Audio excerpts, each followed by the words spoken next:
கர்த்தருடைய பரிசுத்தமுள்ள நாமத்துக்கு மகிமை உண்டாவதாக. அன்பானவர்களே, இன்று கூட நாம் தியானத்தில் தெரிந்து கொண்டிருக்கிற தேவ வசனம் மத்தேயு எழுதின சுவிசேஷ புஸ்தகம் 8ஆம் அதிகாரம் 10ஆம் வசனம். இந்த வசனத்தில் என்ன சொல்லப்பட்டது என்று பார்க்கலாம்.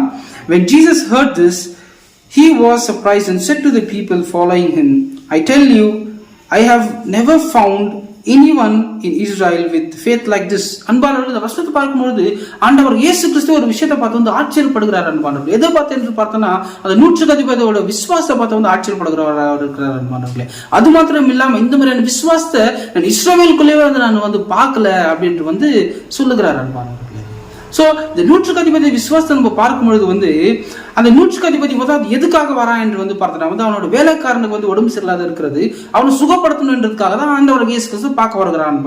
ஆனா அந்த 100% சொல்லும் பொழுது எனக்கு கீழே வேலை செய்யறவங்க வந்து அதிகமான பேர்கள் வந்து இருக்கிறாங்க. நான் போன்னு சொன்னா போறதுக்கும், நான் வான்னு சொன்னா வருகிறதுக்கும் ஆட்கள் வந்து இருக்கிறாங்க அப்படின்ட்டு வந்து சொல்லுகிறான்.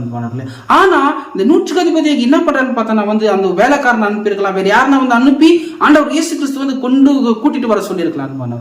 ஆனா அந்த 100% என்ன பண்றான்றது அவனே வந்து ஆண்டவர் இயேசு கிறிஸ்து வந்து பார்க்க வருகிறான்.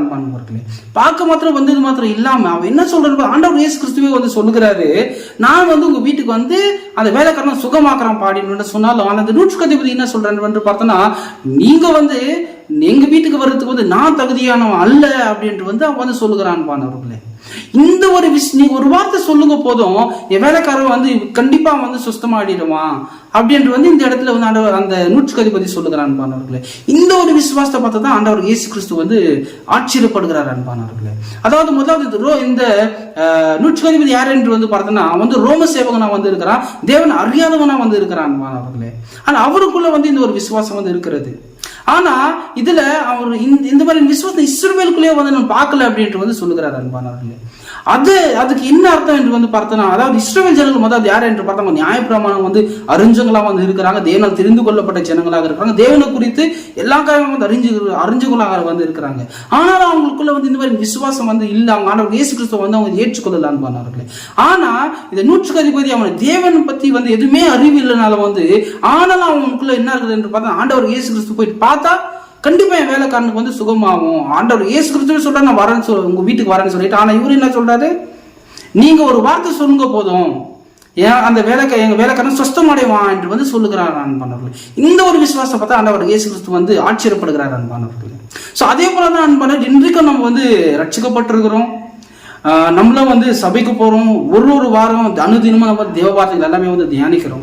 ஆனா அதுக்கேற்ற விசுவாசம் நம்மளுக்குள்ள இருக்கிறதா என்பதை நம்ம வந்து ஆராய்ந்து பார்க்கணும். அன்பானவர்களே, நம்மளுக்குள்ளே நம்ம வந்து ஆராய்ந்து பார்க்கறவங்க நம்ம வந்து இருக்கணும். அன்பானவர்களே, சோ அது மாத்திரம் இல்லாம அன்பானவர்களே, இப்ரேயருக்கு எழுதின நிருபம் 11ஆம் அதிகாரம் 6ஆம் வசனத்தை பார்க்கும்போது ஒரு விசுவாசம் ஒருவனும் தேவன் வந்து பிரியப்படுத்த முடியாது என்று வசனம் சொல்லுகிறது. அன்பானவர்களே, அது மாத்திரம் தேவனுக்கிட்ட யாரெல்லாம் போறாங்களோ அவங்கெல்லாம் வந்து விசுவாசத்தோடு வந்து அவர்கிட்ட போன என்று வந்து சொல்லப்பட்டிருக்கிறது. அன்பானவர்களே, சோ நம்ம தேவனை பிரியப்படுறது நம்ம என்னவோ காரியங்கள் நம்ம வந்து செய்யலாம். ஆனா விசுவாசம் ஒருவனும் தேவனை வந்து பிரியப்படுத்தக்கூடிய வசனத்தை சொல்லப்பட்டிருக்கிறது. அன்பானவர்களே, சோ இன்றைக்கு நம்மளுக்குள்ள எந்த அளவுக்கு விசுவாசம் நம்மளுக்குள்ள வந்து இருக்கிறது அப்படின்றத நம்ம ஆராய்ந்து பார்த்துக்கலாம். அன்பானவர்களே, கண்டிப்பா வந்து ஆண்டவர் இயேசு கிறிஸ்து கிட்ட நம்ம போகும் பொழுது வந்து அவர்கிட்ட அவர்கிட்ட நம்ம வந்து ஒப்பு கொடுக்கும் போது அவர் நம்ம என்ன பண்ணுகிறவரா, நம்மளுக்கு விசுவாசம் அதிகரிக்கிறவரா வந்து இருக்கிறார். அன்பானவர்களே, சோ நம்ம எந்த தேவ வார்த்தை கேட்கிறோமோ அதுக்கு ஏற்ற விசுவாசம் நம்மளுக்குள்ள இருக்கணும். அன்பானவர்களே, சோ அதே போலதான் வந்து 100%க்குள்ள இருந்தது போல நம்மளும் ஆண்டவர் இயேசு கிறிஸ்துவை விசுவாசிக்கலாம். அன்பானவர்களே,